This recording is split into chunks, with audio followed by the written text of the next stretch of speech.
हम प्रोबेबिलिटी की बात कर रहे हैं। प्रोबेबिलिटी का अर्थ होता है संभावना। अब प्रोबेबिलिटी को हम मैथमेटिक्स से कैसे जोड़ते हैं? आपको याद होगा हमने दो अप्रोचेस की बारे में बात की थी जब हम थ्योरी ऑफ प्रोबेबिलिटी देखते हैं। तो पहला अप्रोच हमारा क्या था? स्टैटिस्टिकल अप्रोच था, स्टैटिस्टिक्स। दूसरा हमारा था क्लासिकल अप्रोच। स्टैटिस्टिकल अप्रोच सीधा ये कहता था कि प्रोबेबिलिटी किसी भी इवेंट के होने की क्या संभावना क्या होती है, जो भी आपको फ्रीक्वेंसी दिख रही है उस इवेंट के होने की, और कितनी फ्रीक्वेंसी है, टोटल फ्रीक्वेंसी कितनी है, इसके बारे में हम सबकी चर्चा करेंगे। अभी केवल आप शुरुआती जानकारी लीजिए, फिर हम इसके एग्जाम्पल्स भी देखेंगे। अब दूसरा जो है क्लासिकल अप्रोच, इस क्लासिकल अप्रोच में क्या था कि हम प्रोबेबिलिटी को मानते थे कि कोई इवेंट हुआ, जितने बार हमारे फेवरेबल आउटकम आया जो हम चाहते हैं कि आए, और पॉसिबिलिटी कि कितने बार total number equally likely outcome आया। अब इसका मतलब क्या है?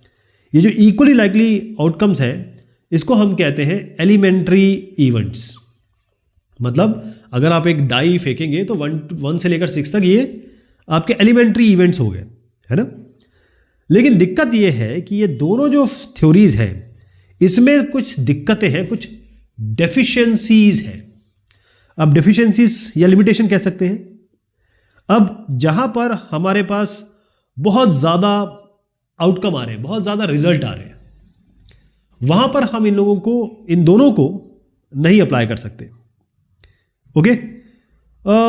जहां पर हम बता ही नहीं सके कि भाई कौन सी चीज़ इक्वली लाइकली है, कौन सी नॉन इक्वली लाइकली है। जैसे मैं आपको एग्जांपल देता हूं।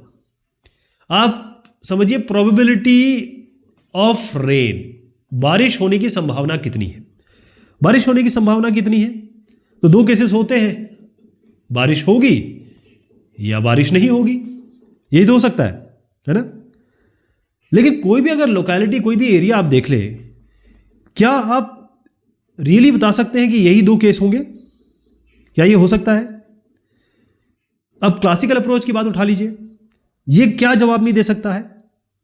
जैसे एक सवाल मैंने पूछा कि ये क्या प्रोबेबिलिटी है कि कोई भी आदमी 60 साल से पहले इसकी मृत्यु हो जाएगी, या ये कहीं कोई एक बल्ब जल रहा है। अभी जो बल्ब है, ये बल्ब मान लीजिए 2000 आवर्स तक चलता है, उससे पहले कब खराब हो जाएगा या जल जाएगा। जैसे ही हम कॉइन का हमने देखा था, डाइस, कार्ड्स, इनसे हम जरा सा अलग हटते हैं। तो ये जो क्लासिकल अप्रोच है, क्लासिकल हमारी जो तरीका था, वो हम अप्लाई नहीं कर पाते। दिक्कत ये है। अब जो स्टैटिस्टिकल डेफिनेशन है, इनकी भी थोड़ी सी दिक्कत है। क्यों? जैसे अब आप बताइए कि जैसे मैंने इसकी प्रॉब्लम्स बताई, अगर हम इसको थोड़ा सा लिमिट कर दें अपने स्पेस को, एक्चुअल लिमिट हमें पता नहीं, इसको लिमिट कर दें तब तो ठीक है। अगर हम जरा सा इसकी लिमिटेशन एक्सटेंड कर दें, तब यहां पर स्टैटिस्टिकल फेल हो जाता है, क्योंकि स्टैटिस्टिक्स तो नंबर्स पे होती है कि भाई हमने सालों का डेटा उठाया, उस हिसाब से बता दिया। तो इस कारण से आज का जो जमाना है मॉडर्न प्रोबेबिलिटी थ्योरी का, इसमें प्रोबेबिलिटी को एक्सियोमेटिकली, ध्यान रखिएगा इसके बारे में ही बात करेंगे, एक्सियोमेटिकली ये थ्योरी आई। और ये जो थ्योरी है इसको बनाया है A.N. कोलमोग्रोव, है ना। ये एक साहब है, रशियन मैथमेटिशियन है, 1933 की मैं बात कर रहा हूं। अब हुआ ये कि इन्होंने एक किताब लिखी, किताब का नाम था फाउंडेशन ऑफ प्रोबेबिलिटी। ये किताब लिखी, और इसमें इन्होंने क्या किया कि एक एक्सियोमेटिक डेफिनेशन लाई प्रोबेबिलिटी की, और इसमें इन्होंने दोनों चीज़ें, स्टैटिस्टिकल और ये आपका क्लासिकल अप्रोच है, दोनों ही अप्रोच को लिया और दूर करने की कोशिश की जो उनमें दिक्कतें हैं। ओके, तो इसमें कुछ बेसिक टर्म्स आने वाले हैं, और बेसिक टर्म्स क्या क्या होंगे, जैसे आपका रैंडम एक्सपेरिमेंट क्या होता है, फिर आपका आएगा कि एलिमेंट्री इवेंट्स क्या होते हैं, फिर आपका आएगा सैंपल स्पेस क्या होता है, कंपाउंड इवेंट्स क्या होते हैं। तो ये सारे टर्म्स के बारे में हमको जानकारी होनी चाहिए। तो एक काम करते हैं, मैं इसको क्लियर करता हूँ और फिर मैं आपको ज़रा ये टर्म शुरू करता हूँ, क्योंकि पहला टर्म यही है। पहला टर्म है आपका रैंडम एक्सपेरिमेंट। रैंडम का मतलब होता है, शाब्दिक अर्थ होता है कि बस कर दिया, इसका कुछ पता नहीं है। रैंडम, जैसे अगर आप 1 से लेकर 10 तक नंबर उठाएं तो और रैंडम कहें तो कभी 9 आ सकता है, कभी 6 आ सकता है, रैंडम है ये। तो रैंडम एक्सपेरिमेंट का मतलब ये होता है कि आपका पूर्वाग्रह नहीं है, पहले से पता नहीं है। तो रैंडम एक्सपेरिमेंट का मतलब ये हुआ, थोड़ा शॉर्ट में लिखूंगा, समय हम बचाएंगे। अब इसमें क्या है कि हमारे जो आउटकम आने वाले बिल्कुल वेल डिफाइंड होंगे। रैंडम एक्सपेरिमेंट एक ऐसा एक्सपेरिमेंट या कोई ऐसा ऑपरेशन हम कर रहे हैं, इवेंट कर रहे हैं, जिसके हमारे जो आउटकम आने वाले हैं बिल्कुल वेल डिफाइंड है। ध्यान रखिएगा, है ना। 2 टाइप के एक्सपेरिमेंट हो सकते हैं रैंडम एक्सपेरिमेंट। एक होता है डिटर्मिनिस्टिक एक्सपेरिमेंट और एक होता है या इसको नॉन डिटर्मिनिक ना कह के हम रैंडम या प्रोबेबिलिटी एक्सपेरिमेंट कह सकते हैं। तो रैंडम एक्सपेरिमेंट 2 टाइप के हो सकते हैं, एक डिटर्मिनिस्टिक एक्सपेरिमेंट है और दूसरा हम रैंडम या उसको प्रोबेबिलिटी एक्सपेरिमेंट कहते हैं। अब सवाल उठता है कि ये डिटर्मिनिस्टिक एक्सपेरिमेंट क्या है। यहां पर यह होता है कि हमको ये पता है कि हम जब भी वो एक्सपेरिमेंट करें, जिंदगी में भी ऐसे ही होता है, हमको पता है कि इसका उत्तर वो ही होगा। कैसे? मान लीजिए मैं यहां पर एक ग्रुप लेता हूं, बहुत सारे ट्रायंगल हैं यहां पर, आइसोसेलेस है, ऑब्ट्यूज है, इक्विलैटरल है, जो भी ले लीजिए। अगर मैं आपसे कहूं कोई भी ट्रायंगल उठाइए और बताइए बगैर जो ट्रायंगल उठाया है, आपको नहीं पता कौन सा ट्रायंगल उठाया है, और आपसे अगर सवाल पूछूं कि भाई ये बताओ कि इनके कोई भी ट्रायंगल उठा के इसके अंदर के जो एंगल है उसका सम क्या होगा, आप छूटते ही बोलेंगे अरे ये तो 180 डिग्री होता है। ठीक है जी। इस तरीके के जो एक्सपेरिमेंट होंगे वो होगा डिटर्मिनिस्टिक, मतलब इसके जो आउटकम है वेल डिफाइंड है, हमें पता है। ओके। अब अगर हम दूसरे टाइप में आए, जिसको मैं रैंडम या फिर प्रोबेबिलिस्टिक एक्सपेरिमेंट कह रहा हूं, तो हम क्या करेंगे, एक एक्सपेरिमेंट को उसी कंडीशन में, उसी सिचुएशन में बार बार करेंगे और हम ये देखेंगे कि जो उसका आउटकम आने वाला है, रिजल्ट आने वाला है, वो अलग अलग आएगा, लेकिन वो एक दरमियानी में आएगा। जैसे एक डाई है, फेयर डाई। फेयर डाई क्या होता है, मतलब 1 से लेकर 6 तक नंबर्स होंगे इसमें। जब इसको करेंगे तो आप 1 2 3 4 5 6, मतलब 1 से कम नहीं आ सकता, 6 से ज़्यादा नहीं आ सकता, यही आएंगे। जैसे अगर आप एक कॉइन को टॉस कर दें, आपके हाथ में एक कॉइन है, सिक्का, उसको उछालें तो हेड आएगा या टेल आएगा, इससे अलावा तो नहीं आ सकता। तो आप रैंडम एक्सपेरिमेंट कर रहे हैं, यानी जहां पर आउटकम को हम प्रिडिक्ट नहीं कर सकते, बता नहीं सकते, हम पहले नहीं बता सकते, लेकिन हमें यह जरूर पता है कि वो किसके बीच में आने वाला है। राइट। तो इस तरीके के एक्सपेरिमेंट को हम रैंडम एक्सपेरिमेंट या प्रोबेबिलिस्टिक एक्सपेरिमेंट कहते हैं। इसका अंतर शायद आपको समझ में आ गया होगा। ठीक है। अब दूसरी जो चीज इसमें जानने के लिए है वो है, जो शब्द मैं आपको बता रहा हूं, वो है सैंपल स्पेस। सैंपल स्पेस क्या होता है? पहली चीज तो ये स्पेस है, यानी कि जगह की बात हो रही है। हर एक रैंडम एक्सपेरिमेंट जिसकी चर्चा हम शुरुआत से कर रहे हैं, वहां पर हर एक रैंडम एक्सपेरिमेंट के साथ 2 टर्म्स और जुड़ेंगे। देखिएगा कौन कौन से। एक तो है आउटकम्स, कि इसका रिजल्ट क्या आता है, इसको हम एलिमेंट्री इवेंट कहेंगे, है ना। और दूसरी चीज आती है सैंपल स्पेस। सैंपल स्पेस, तो सैंपल स्पेसेस को जानने के लिए आपको एलिमेंट्री इवेंट पहले पता होना चाहिए, फिर हम सैंपल स्पेस से जाएंगे। तो एलिमेंट्री इवेंट की बात करता हूं मैं। एलिमेंट्री इवेंट मतलब ये होता है, एलिमेंट्री क्या होता है, जब बच्चों को पढ़ाया जाता है स्टार्टिंग में, तो उनको खाता है ये एलिमेंट्री स्कूल में जा रहे हैं, मतलब बिल्कुल बेसिक। अगर एक रैंडम एक्सपेरिमेंट हमने किया, अगर हम सारे के सारे जो आउटकम आ रहे हैं उसको, वो हमें पता है, मतलब जो आउटकम्स है, जब भी हम रैंडम एक्सपेरिमेंट कर रहे हैं और इसमें जो आउटकम्स आ रहे हैं वो नोन हो, वो हमें पता हो, तो हम कहेंगे ये तो एलिमेंट्री इवेंट है, ये हमें पता है। फिर से कहूंगा, हम डाई को अगर थ्रो करेंगे तो 1 से लेकर 6 तक आएगा, ये हमें पता है। तो ये 1 से लेकर 6 तक जो है ना, वो उसको हम 1 2 3 जो 6 नंबर्स हैं, इनको हम एलिमेंट्री इवेंट कहेंगे। अब सैंपल स्पेस क्या हुआ? फिर सैंपल स्पेस ये हुआ कि जब हमने एक रैंडम एक्सपेरिमेंट किया, रैंडम एक्सपेरिमेंट मतलब हम बस कर रहे हैं, अब उस रैंडम एक्सपेरिमेंट में जितने भी आउटपुट आएंगे, जितने भी आउटकम्स आएंगे, उसका सेट, जैसे हमने एक डाई फेंकी 1 2 3 4 5 6 ऐसे इसके फेसेस होंगे, इसमें डॉट्स होते हैं बेसिकली। तो क्या क्या आ सकता है, इसका हम सेट बना देते हैं, 1 2 3 4 5 6। अब ये सब क्या हुआ, ये हुआ सैंपल स्पेस, सैंपल स्पेस हुआ। अब इसका मैं आपको ज़रा एक एग्जांपल बता देता हूँ, या पहले मैं थोड़ा तरीका अपनाऊँ कि थोड़ा इसका फॉर्मल कर देते हैं। मान लीजिए E1, यहाँ फिर से एलिमेंट्री पे जा रहा हूँ, E1 E2 E3 ये En तक आपके क्या इवेंट्स हैं, ये सारे पॉसिबल आउटकम्स है। कोई भी आप एक्सपेरिमेंट करेंगे, जैसे आप कॉइन को उछालेंगे तो हेड और टेल आएगा, तो ये E1 हो जाएगा हेड और E2 हो जाएगा टेल, बस यही दो हो सकते हैं। अगर आप डाई फेंकते हैं तो 1 से लेकर 6 तक बस E6 पे खत्म हो जाएगा ये, तो इनको हम एलिमेंट्री इवेंट कहेंगे। और अगर मैं इसको S बराबर एक सेट पे डाल देता हूँ, एक सेट में डाल देता हूँ, तो इसको हम सैंपल स्पेस कहेंगे। ठीक, जैसे फॉर एग्जांपल एक एग्जांपल इसका लेते हैं। एक रैंडम एक्सपेरिमेंट है जिसमें हम कॉइन को टॉस करें, फॉर्मली बता रहा हूँ, वैसे तो आप सीख चुके हैं लेकिन फिर भी फॉर्मली जाना जरूरी है।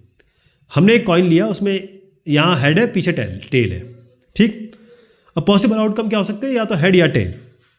तो हम क्या करेंगे, एक इवेंट E1 को डिफाइन करेंगे और एक इवेंट E2 को डिफाइन करेंगे। ये है E1 इवेंट हो गया गेटिंग, शॉर्ट में लिखूंगा हेड अपर फेस पे, मतलब ये जो ऊपर आएगा आपके हाथ पे जो आएगा या फिर आप टेबल पे डालते हैं तो हेड आएगा। और E2 हमने बना दिया गेटिंग टेल, जो फेस उसका अप होगा, जो कॉइन का जो आपके सामने जो दिखाई देगा वो टेल होगा। ये हो गया। तो E1 E2 आपके ये हो गया एलिमेंट्री इवेंट। किस एक्सपेरिमेंट के साथ, एक्सपेरिमेंट क्या है, टॉसिंग, ध्यान रखिए एक्सपेरिमेंट, रैंडम एक्सपेरिमेंट भी जानना चाहिए आपको। टॉसिंग अ कॉइन मतलब सिक्का या बिल्ला उछालना। इसके एलिमेंट्री इवेंट क्या हो गए, E1 E2। E1 ये हो गया हेड आएगा, E2 हो गया टेल आएगा। सैंपल स्पेस बनाना है तो क्या करेंगे, ये सेट है ना, तो ये सेट को हम उसमें देते हैं, ब्रेसेस में देते हैं, कर्ली ब्रैकेट लगाएंगे, इस E1 को यहाँ रखेंगे और इस E2 को यहाँ रखेंगे। ये हो गया आपका सैंपल स्पेस।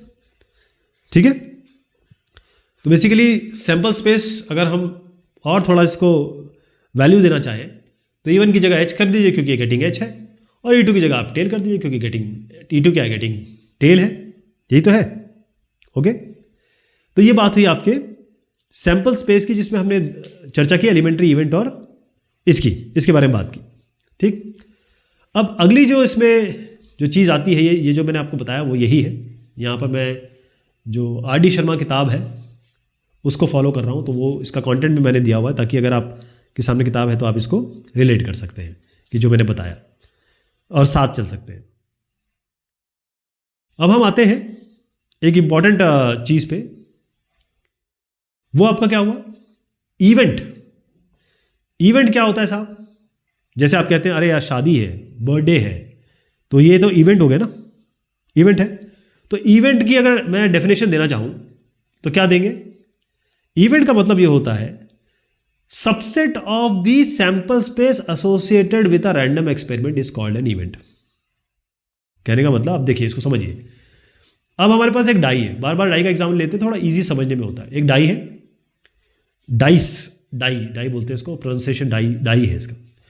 अगर हमने इस डाई को थ्रो किया, फेंका, तो सैंपल स्पेस क्या बनेगा इसका, वो अभी हम सीख चुके हैं। जितनी भी पॉसिबिलिटी है 3 4 5 6, ये इसके एलिमेंट्री इवेंट हो गए और इनका सेट बना लीजिए तो आपका सैंपल स्पेस हो गया। तो कितने सबसेट बन सकते हैं इसके, कितने सबसेट बन सकते हैं, कुछ बताएगा मुझे। हमेशा आप ध्यान रखिए 2 की घात जितने नंबर है वो लगा दीजिए आप, 6 2 लीजिए और जितने यहां पर एलिमेंट्री इवेंट है उसको पावर में डाल दीजिए आप, तो कितना होगा 64। ठीक है, मतलब इसके सबसेट इतने बन सकते हैं। जैसे सबसेट एक बना दो इसका 1, ये भी एक सबसेट है। 1 2 उठा लीजिए, 1 2 ये इसका सबसेट है। एक सबसेट और ले लेते 4 5 6 भी ले लेते। तो ये ऐसे सबसेट में मैं कह रहा हूं कितने सबसेट आएंगे, 64 सबसेट आएंगे। तो 64 सबसेट जब आ गए तब अब आप बोलेंगे इवेंट क्या है।